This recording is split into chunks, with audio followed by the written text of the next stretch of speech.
বামনপাড়া নামের ছোট্ট একটি গ্রাম।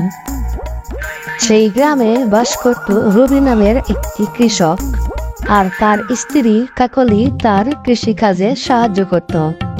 আর তাদের ছোট দুটি ছেলে সন্তান ছিল। রবি তার জমিতে প্রতিদিন কঠোর পরিশ্রম করত। রবি তার দুই ছেলেকে সবসময় পরামর্শ দিত যেন পড়ালেখা করে তারা তার মতো খেতে কাজ না করে, বরঞ্চ তারা ভালো কোনো চাকরি বাকরি করে তাদের সংসারের অভাব মোচন করে।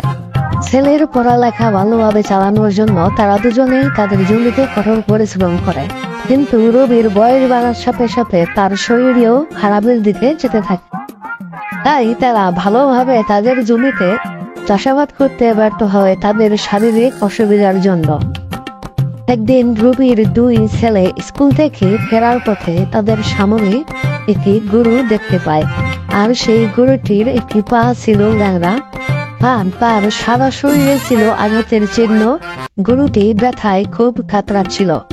এরকম অসুস্থ গরুটিকে দেখে তাদের বেশ মায়া হয়। তারপর তারা দুই ভাই মিলে সেই গরুটিকে তাদের বাড়িতে নিয়ে যায়। আর এটা দেখে তার বাবা তাদেরকে জিজ্ঞাসা করে, আরে বাচ্চারা, তোমরা এই গাইটিকে কেন নিয়ে এসেছো? এই অসুস্থ গাইটিকে কোথা থেকে তুলে নিয়ে আসছো? বাবা, এই গাইটি একটি অসুস্থ গাই, মনে হচ্ছে তার মালিক তাকে তাড়িয়ে দিয়েছে। আর গাভীটি গর্ভবতীও বটে, তাই আমরা রাস্তা থেকে এটিকে তুলে নিয়ে এসেছি। আরে হ্যাঁ, তুমি তো ঠিক কথাই বলেছো। গাইটিকে দেখতে তো গর্ভবতী মনে হচ্ছে, কিন্তু এটি তো খুবই অসুস্থ। কি যে হবে এটির? সেদিন থেকে তারা দুজন স্বামী স্ত্রী মিলে গরুটিকে তাদের কাছে রাখার সিদ্ধান্ত নেয়। যেহেতু সে গর্ভবতী ছিল, তাই তারা গরুটিকে আলাদাভাবে যত্ন করা শুরু করে। আর রবিও প্রতিদিন গরুটির জন্য ভালো ভালো খাবার এবং ঘাস নিয়ে আসে, যাতে করে সেগুলো খেয়ে গরুটি তাড়াতাড়ি সুস্থ হয়ে যায়।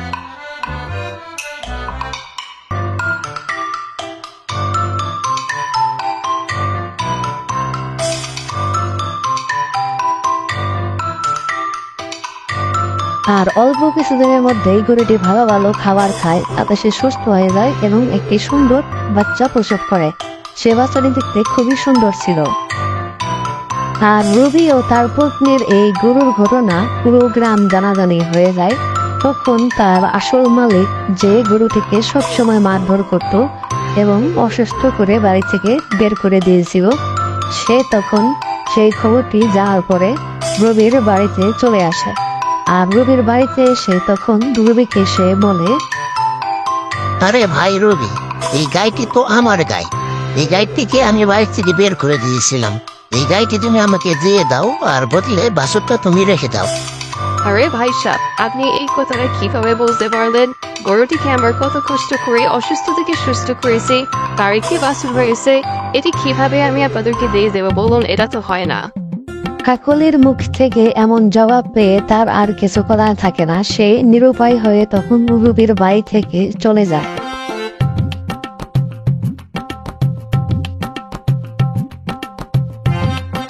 কিন্তু সেই রাতে সবাই যখন ঘুমিয়ে পড়েছিল, ঠিক সেই সময় সে গরুটির কাছে চলে আসে। আর গরুটি যে রশি দিয়ে বাঁধা ছিল সেটি খুলে ফেলে এবং গরুটিকে সেখান থেকে রাতের অন্ধকারে চুপ করে নিয়ে যাওয়ার জন্য চেষ্টা করে। ঠিক সেই সময় গরুটি জোরে জোরে চিৎকার করা শুরু করে দেয়। তার গরু চিৎকার শুনে রবি তার ঘর থেকে বেরিয়ে আসে, আর তার পিছনে তার স্ত্রী এবং দুই ছেলেও তখন বের হয়ে আসে। আর তাদের সবাইকে একসঙ্গে দেখতে পেয়ে সে দৌড়ে পালিয়ে যাওয়ার চেষ্টা করে, কিন্তু তারা সবাই মিলে তাকে ধরে ফেলে। সবাই মিলে তখন তাকে বেশ মারধর করতে থাকে এবং মারধর করার পরে তাকে পুলিশের কাছে দিয়ে আসে। তখন থেকে রবি ও তার স্ত্রী কাকলি এবং তার দুই সন্তান নিয়ে তারা বেশ খুশিতেই দিন কাটাতে থাকে।